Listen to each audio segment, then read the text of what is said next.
आज हम लोग क्लास 9th फर्स्ट चैप्टर का लॉन्ग क्वेश्चन आंसर देखेंगे। ठीक है ना, जो फ्रांसीसी क्रांति से संबंधित है और वो है टेनिस कोर्ट की शपथ। देखते हैं ये टेनिस कोर्ट की शपथ है क्या। देखते हैं, फ्रांसीसी राजा लुई 16वां जो था, जनसाधारण वर्ग के सभा भवन को 20 जून 1789 ईस्वी को बंद करा दिया था। ठीक है ना, तथा जनसाधारण वर्ग से कहा कि 23 जून 1789 ईस्वी को होने वाले राजकीय समारोह तक अपना अधिवेशन या मीटिंग को स्थगित रखेंगे। ठीक है ना, स्थगित मीन्स टाइम तो थोड़ा सा एक्सटेंड कर देंगे, परंतु जनसाधारण वर्ग के सदस्य क्या करते हैं, 20 जून को ही सभा भवन मीटिंग के लिए पहुँचे, किंतु भवन को बंद पाया क्योंकि लोई सलवा बंद करवा के रखा था। ठीक है ना, बंद पाया और उस समय वर्षा हो रही थी, बारिश हो रही थी, अतः वर्षा से बचने के लिए 600 सदस्यों ने वहीं पर बगले में था टेनिस कोर्ट में शरण लेते हैं। ठीक है ना, टेनिस कोर्ट में शरण ली, जहाँ टेनिस खेलते हैं, एक खेल का नाम है ना टेनिस, तो वहीं पर टेनिस कोर्ट में शरण ली, वहाँ पर बचने के लिए वहाँ पर जाते हैं। एवं एक व्यक्ति का नाम है बेली, बेली के नेतृत्व में अगुवाई में शपथ ली, जिसे टेनिस कोर्ट की शपथ कहते हैं।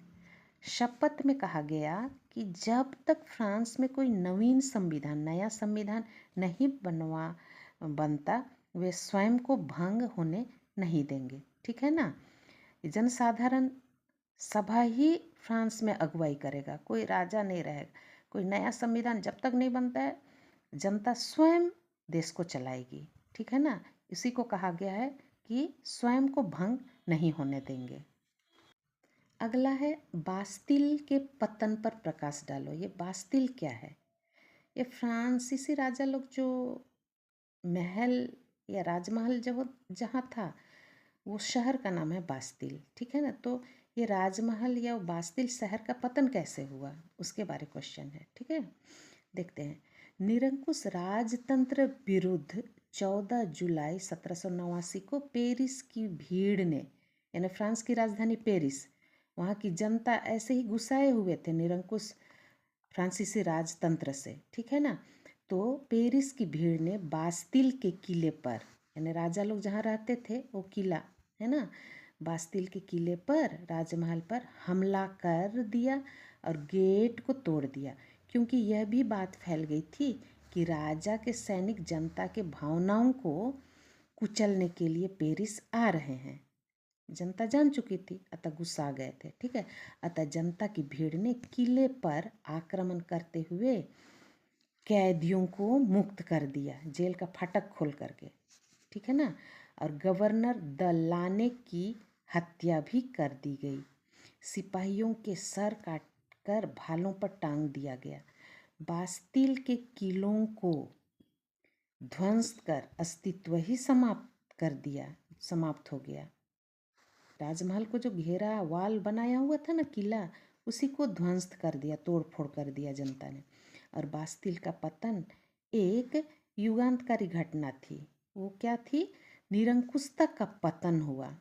जो फ्रांसीसी राजा लोग थे एकदम निरंकुश थे ना, तो उसका खत्मा हो गया, एवं जनता की विजय का प्रतीक थी। इसमें जनता सक्सेस हुई और इसीलिए फ्रांस में 14 जुलाई को स्वतंत्रता दिवस के रूप में मनाया जाता है। तुमको देखेंगे हम लोग आज पेरिस या फ्रांस जो क्रांति हुई, देखेंगे फ्रांसीसी क्रांति में पेरिस यानी फ्रांस की राजधानी पेरिस की स्त्रियों का क्या योगदान रहा क्रांति में। ठीक है ना, फ्रांस के पेरिस में अयोग्य निरंकुश शासकों के व्यवहार देखे जा सकते हैं, जैसे कि पेरिस में अन्न की कमी हो गई थी और फ्रांसीसी शासक इसका कोई भी व्यवस्था नहीं कर रही थी। ठीक है ना, पेरिस में सेना भेजी जाने वाली थी, जिससे अन्न की कमी और भी बढ़ गई। राजा और दरबारियों ने क्रांति के झंडे को पैरों से कुचला था। सैनिकों ने राजा के साथ हैं की घोषणा भी कर दी थी। लुई 16वें ने मानव अधिकारों की घोषणा की, स्वीकृति प्रदान करने में देर की। जनता को विश्वास हो गया कि राजा पेरिस में सैनिक भेजकर क्रांति को कुचलना चाहती है। इन्हीं कारणों से स्त्रियां वारसाई की ओर प्रस्थान यानी निकल गए। प्रस्थान किए मीन्स निकल गए, है ना, निकल गए, प्रस्थान की यानी निकल पड़े। 6 अक्टूबर की सुबह स्त्रियां वारसाई के राजमहल का फाटक तोड़कर रक्षक पहरेदारों की हत्या कर महल पर अधिकार कर लिया और राजा एवं उसके परिवार को पेरिस लेकर बंदी बना लिया। अगला क्वेश्चन है, राष्ट्रीय सभा से क्या समझते हैं? ठीक है ना, राष्ट्रीय सभा क्या है? राष्ट्रीय सभा के कार्य देखते हैं। 4 अगस्त 1789 को होने वाले राष्ट्रीय सभा के अधिवेशन में सामंतों तथा पादरियों ने अपने विशेष अधिकारों को त्याग दिया। ठीक है ना, सामंत और पादरियों का जो काम था उसको त्याग देते एवं 4 अगस्त को निम्न प्रस्ताव पास किए गए। पहला है, योग्यता के आधार पर सब मनुष्यों को राज्य के समस्त पद प्रदान किए जाएंगे, कोई पक्षपात नहीं होगा। योग्यता के अनुसार मनुष्यों को, लोगों को काम मिलेगा, पद मिलेगा। ठीक है। अगला है, चर्च को टैक्स समाप्त कर, चर्च का जो है टैक्स लिया जाता था लोगों से, साधारण जनता से, उसको समाप्त कर दिया गया और पादरियों एवं सामंतों से भी कर यानी टैक्स लगाए गए। टैक्स कर विशेषकर साधारण जनता से चर्च जो है टैक्स लेती थी, उसको रोक दिया गया और अभी उसके बदले में पादरियों और सामंतों से भी टैक्स लेने की बात कही गई। ठीक है ना, राष्ट्रीय सभा के अंतर्गत। अगला है, कोई व्यक्ति किसी वर्ग के नाम से नहीं जाने जाएंगे किंतु सभी एकमात्र फ्रांसीसी समझे जाएंगे। अगला है, सामंतों के विशेष अधिकार मछली पकड़ने, शिकार करने, न्याय करने के अधिकार भी समाप्त किए जाएंगे इस राष्ट्रीय सभा के अंतर्गत। ठीक है। अगला है, मानव अधिकारों की घोषणा से क्या समझते हैं? वो है 17 अगस्त 1789 ईस्वी को राष्ट्रीय संवैधानिक सभा द्वारा रूसो के समझौते के आधार पर मनुष्यों के अधिकारों की घोषणा की गई, जो निम्न है। ये रूसो कौन है? ये फ्रांसीसी क्रांति के दौरान एक बुद्धिजीवी वर्ग में रूसो आता है। इसको बोलते हैं फ्रांसीसी दार्शनिक। ठीक है ना, तो उसी के अगुवाई में फ्रांस की स्वतंत्रता की बात की गई।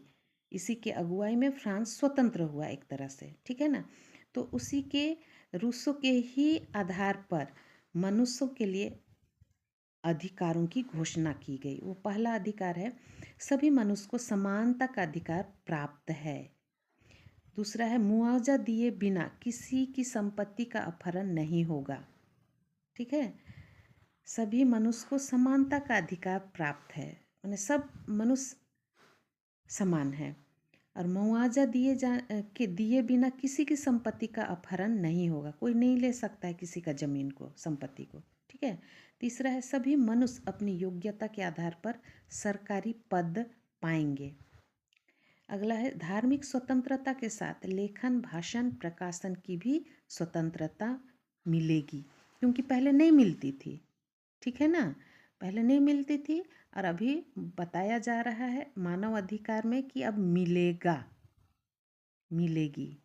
समझ रहे हो ना, स्वतंत्र भाषण देने के लिए, स्वतंत्र रूप से लेखन के लिए, कोई भी कुछ पुस्तक ग्रंथ लिखेगा कोई ऑब्जेक्शन नहीं होगा। पहले था, कोई अपना धर्म नहीं मान सकता था मन चाहे अभी की तरह।